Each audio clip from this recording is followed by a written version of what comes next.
Welcome to liver. നിങ്ങളൊരു പുതിയ കമ്പനിയിൽ ജോയിൻ ചെയ്യുമ്പോൾ ആദ്യത്തെ 3 മാസമോ അല്ലെങ്കിൽ ഒരു 6 മാസമോ ഒക്കെ പ്രൊബേഷൻ ടൈം ആയിരിക്കും. ഈ പ്രൊബേഷൻ ടൈമിലുള്ള നിങ്ങളുടെ പെർഫോമൻസ് വളരെ ഇമ്പോർട്ടൻ്റ് ആണ്. നിങ്ങൾ സക്സസ്ഫുള്ളി ആ ഒരു പ്രൊബേഷൻ കംപ്ലീറ്റ് ചെയ്താലാണ് നിങ്ങൾക്ക് അവിടെ സ്ഥിരമായിട്ടുള്ള ഒരു ജോലി കിട്ടുക. അതേപോലെ പ്രൊബേഷൻ ടൈമിൽ നമ്മുടെ സാലറിയും കുറവായിരിക്കും. അപ്പോൾ ആ പ്രൊബേഷൻ ടൈം കംപ്ലീറ്റ് ചെയ്ത് കഴിഞ്ഞാൽ പിന്നീട് കുറച്ചുകൂടെ ഒരു ഹയർ സാലറിയിൽ നിങ്ങൾക്ക് അവിടെ ജോലി ചെയ്ത് പോകാൻ പറ്റും. സോ പ്രൊബേഷൻ ടൈമിൽ എല്ലാവരും തന്നെ വളരെ ആത്മാർത്ഥമായിട്ട് വളരെ ഹാർഡ് വർക്കിംഗ് ആയിട്ട് തന്നെയാണ് വർക്ക് ചെയ്യുക.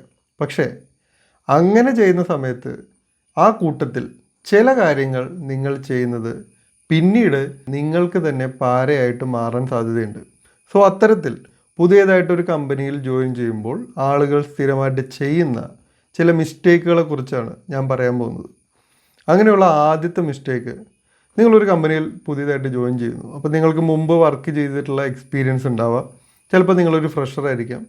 അങ്ങനെ അവിടെ ജോയിൻ ചെയ്ത് കഴിയുമ്പോൾ നിങ്ങൾക്ക് പല കാര്യങ്ങളിലും നിങ്ങൾക്ക് തോന്നും, ഇതെന്തിനാണ് ഇങ്ങനെ ചെയ്യുന്നത്, ഇത് വേറൊരു രീതിയിൽ ചെയ്യാമല്ലോ, അല്ലെങ്കിൽ പഴയ കമ്പനിയിൽ ഇങ്ങനെ ആയിരുന്നില്ല ചെയ്തുകൊണ്ടിരുന്നത്, അപ്പോൾ ഇതിനെ കുറച്ചുകൂടെ ബെറ്റർ ആക്കാമല്ലോ. അങ്ങനെ പല പല കാര്യങ്ങളിലും നിങ്ങൾക്ക് തോന്നും ഇതൊന്നും ശരിയല്ല, ഇതൊക്കെ ശരിയാക്കണം നിങ്ങൾക്ക് തോന്നും. അപ്പോൾ നിങ്ങളൊരു പുതിയ കമ്പനിയിൽ ജോയിൻ ചെയ്തിട്ടുള്ള ആ ഒരു എനർജിയോടുകൂടി, ആ ഒരു ഇമ്പ്രസ് ചെയ്യണം എന്നുള്ളൊരു മൈൻഡ് സെറ്റോടുകൂടി ഇതെല്ലാം ചേഞ്ച് ചെയ്യണം എന്ന് ആഗ്രഹിച്ചിട്ട് നിങ്ങളിത് ചേഞ്ച് ചെയ്യാനായിട്ട് ആരോടാണോ പറയേണ്ടത് അവരോടൊക്കെ പറഞ്ഞ് ഇത് ചേഞ്ച് ചെയ്യാൻ നിങ്ങൾ ശ്രമിക്കും.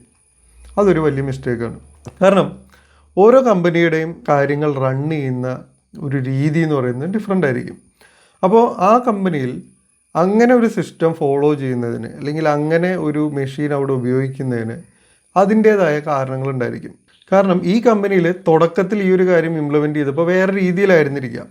അതിനുശേഷം അതിലവർ ഇമ്പ്രൂവ്മെൻറ്റ്സ് കൊണ്ടുവന്നു, അല്ലെങ്കിൽ അതിൽ ചേഞ്ച് കൊണ്ടുവന്നു. അങ്ങനെ പല പല ചേഞ്ചുകൾ കൊണ്ടുവന്ന് അവസാനം അവർ എത്തിച്ചേർന്ന ഒരു രീതിയായിരിക്കാം ഇപ്പോൾ അവിടെ എല്ലാവരും ഫോളോ ചെയ്യുന്നത്. നിങ്ങൾക്ക് ചെന്ന് കാണുമ്പോൾ അത് വളരെ സ്ട്രേഞ്ച് ആയിട്ട് തോന്നാം. അപ്പോൾ നിങ്ങളത് ചേഞ്ച് ചെയ്യാനായിട്ട് എന്തെങ്കിലും സജഷൻസ് പറയുമെങ്കിൽ ചേഞ്ച് ചെയ്യാൻ ശ്രമിക്കും. ഈ ഒരു ചേഞ്ച് ചിലപ്പോൾ ഓൾറെഡി ഇവർ ട്രൈ ചെയ്തിട്ട് ഫെയിൽ ആയതായിരിക്കാം, അത് നിങ്ങൾക്ക് അറിയില്ല. അപ്പോൾ ഒരു കമ്പനി ചെല്ലുമ്പോൾ അവിടുത്തെ രീതി, അവിടുത്തെ ആളുകൾ, അവിടുത്തെ വർക്കിംഗ് കൾച്ചർ എല്ലാം അനുസരിച്ചിട്ട് അവർക്ക് പറ്റുന്ന ഒരു രീതിയായിരിക്കും അവർ ഹാൻഡിൽ ചെയ്യുന്നത്. മേ ബി നിങ്ങളുടെ കയ്യിൽ ഒരു ഇമ്പ്രൂവ്മെൻറ്റിനുള്ള സജഷനും ഉണ്ടായിരിക്കാം. പക്ഷേ നിങ്ങൾ ഈ പ്രൊബേഷൻ ടൈമിൽ അല്ലെങ്കിൽ കമ്പനിയിൽ ജോയിൻ ചെയ്ത ഉടനെ ഇതിനെ ചേഞ്ച് ചെയ്യാൻ ശ്രമിക്കരുത്. അതിന് പകരം എന്ത് ചെയ്യണം, നിങ്ങൾക്ക് ആ ഒരു സിസ്റ്റത്തിനോട് അഡോപ്റ്റ് ആവാൻ ബുദ്ധിമുട്ടുണ്ടായിരിക്കും. അപ്പോൾ നിങ്ങൾ അതിനെ ഫോളോ ചെയ്യാനായിട്ട് ശ്രമിക്കുക. അതോടൊപ്പം എന്തുകൊണ്ട് അവരിങ്ങനൊരു കാര്യം ഫോളോ ചെയ്യുന്നു എന്നുള്ള കാര്യം മനസ്സിലാക്കാൻ ശ്രമിക്കുക. അപ്പോൾ അവിടെ നിങ്ങൾക്ക് സീനിയർ ആയിട്ടുള്ള ആൾക്കാർ അല്ലെങ്കിൽ നിങ്ങളുടെ മുമ്പ് അവിടെ ജോലി ചെയ്യുന്ന നിങ്ങളുടെ അതേ റാങ്കിലുള്ള ആൾക്കാരോടൊക്കെ സംസാരിക്കുമ്പോൾ നിങ്ങൾക്ക് മനസ്സിലാവും എങ്ങനെയാണ് ഈ ഒരു സിസ്റ്റം അവിടെ വന്നത്, എങ്ങനെയാണ് ഇതിവിടെ ഇത്രയും കാലമായിട്ട് നിലനിൽക്കുന്നതെന്നൊക്കെ. അപ്പോൾ നിങ്ങൾക്ക് മനസ്സിലാവും ഇത് ഇവിടെ ഇംപ്ലിമെൻറ്റ് ചെയ്യാൻ കാരണമുണ്ട്, ഈ ഒരു രീതി ഫോളോ ചെയ്യാനുള്ള കാരണം നിങ്ങൾക്ക് മനസ്സിലാവും. പക്ഷേ അതിന് പകരം നിങ്ങളൊരു കമ്പനിയിൽ ചെന്ന് കയറി പറഞ്ഞാൽ അവിടെ കാണുന്ന എല്ലാത്തിനെയും കുറ്റം പറഞ്ഞ് ഇതെല്ലാം ശരിയല്ല, ഇതൊക്കെ മാറ്റണം എന്നൊക്കെ നിങ്ങൾ പറയാൻ തുടങ്ങിക്കഴിഞ്ഞാൽ അവിടെ ഉള്ളവർ നിങ്ങളെ കാണുക പിന്നെ നിങ്ങളൊരു കംപ്ലയിൻറ്റ് ബോക്സ് ആണെന്നുള്ള രീതിയിലാണ്, നിങ്ങളൊരു പരാതിപ്പെട്ടിയാണ് എന്ന രീതിയിൽ നിങ്ങൾ ട്രീറ്റ് ചെയ്യും. സോ അതിനുശേഷം നിങ്ങൾ കാര്യമായ ഒരു കാര്യം എന്ന് പറയുമ്പോൾ തന്നെ അവർ ചിലപ്പോൾ അക്സെപ്റ്റ് ചെയ്യണമെന്നില്ല. സോ നിങ്ങൾ ഇതിന് പകരം നിങ്ങൾ ചെയ്യേണ്ടത്, നിങ്ങൾക്ക് ഇഷ്ടമല്ലാത്ത, നിങ്ങൾക്ക് ഓക്കെ അല്ലാത്ത പല കാര്യങ്ങളും അവിടെ കാണും. നിങ്ങൾ ആ ഒരു പ്രൊബേഷൻ ടൈമിൽ ഇതൊക്കെ ഒബ്സർവ് ചെയ്യുക, ഇതൊക്കെ എന്തുകൊണ്ടാണ് എന്നുള്ളത് മനസ്സിലാക്കുക, ചോദിച്ച് മനസ്സിലാക്കുക, അവിടെ ആൾക്കാർ എങ്ങനെ പെരുമാറുന്നു എന്നുള്ളത് നോക്കുക. സോ കുറച്ച് സമയം കൊടുത്തു കഴിഞ്ഞാൽ, ഇപ്പോൾ നിങ്ങൾക്ക് പറയാൻ അപ്പം തന്നെ തോന്നിക്കഴിഞ്ഞാൽ അപ്പം തന്നെ പറയണ്ട, ഒരാഴ്ച കഴിഞ്ഞ് പറയാമെന്ന് നിങ്ങൾ ഡിസൈഡ് ചെയ്യുക. എന്നിട്ട് ആ ഒരാഴ്ച ഇതിനെക്കുറിച്ച് ഒബ്സർവ് ചെയ്ത് കഴിഞ്ഞാൽ നിങ്ങൾക്ക് മനസ്സിലാവും എന്തുകൊണ്ടാണ് ഇവിടെ ഇങ്ങനെ ചെയ്യുന്നത്, വേറെ രീതികൾ ചെയ്യാമായിരുന്നിട്ടും എന്തുകൊണ്ട് ഇത് ചെയ്യുന്നു എന്നുള്ളത് നിങ്ങൾക്ക് അവിടെ മനസ്സിലാവും. അത് മനസ്സിലായി കഴിഞ്ഞാൽ പിന്നെ നിങ്ങൾ ആ ഒരു ഓപ്ഷനിലേക്ക് അഡോപ്റ്റ് ആവുക. കംപ്ലൈൻറ്റ് പറയാൻ നിൽക്കണ്ട എന്ന് കരുതി സജഷനേ പറയേണ്ട എന്നല്ല.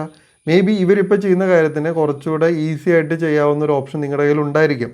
പക്ഷേ റൈറ്റ് അവേ ഇത് കയറി പറയാൻ നിൽക്കണ്ട, നിങ്ങൾ വെയിറ്റ് ചെയ്യൂ. നിങ്ങൾക്കൊരു ടൈം വരും. ആ ടൈം വരുമ്പോൾ നിങ്ങളിതിനെ ഒരു ബെറ്റർ ഓപ്ഷനാണ്, കുറച്ചുകൂടി ഈസി ഓപ്ഷനാണ് എന്ന രീതിയിൽ അവരോട് പറഞ്ഞിട്ട് നിങ്ങൾക്ക് ഈ ഒരു പുതിയ കാര്യം മേ ബി ഇംപ്ലിമെൻറ്റ് ചെയ്യാൻ പറ്റുമായിരിക്കും.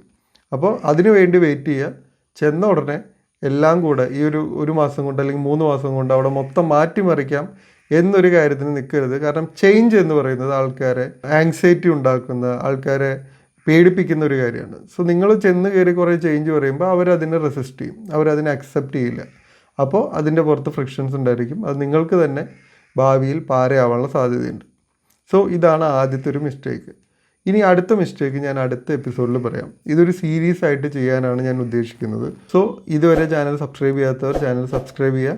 അതോടൊപ്പം ആ ബെൽ ഐക്കണും കൂടെ ക്ലിക്ക് ചെയ്യുക. സോ നെക്സ്റ്റ് വീഡിയോ അപ്ലോഡ് ചെയ്യുമ്പോൾ തന്നെ നിങ്ങൾക്ക് നോട്ടിഫിക്കേഷൻ വരും. ഈ വീഡിയോ എന്തായാലും ലൈക്ക് ചെയ്യുക. അടുത്ത എപ്പിസോഡിൽ അടുത്ത മിസ്റ്റേക്കുമായിട്ട് വീണ്ടും കാണാം.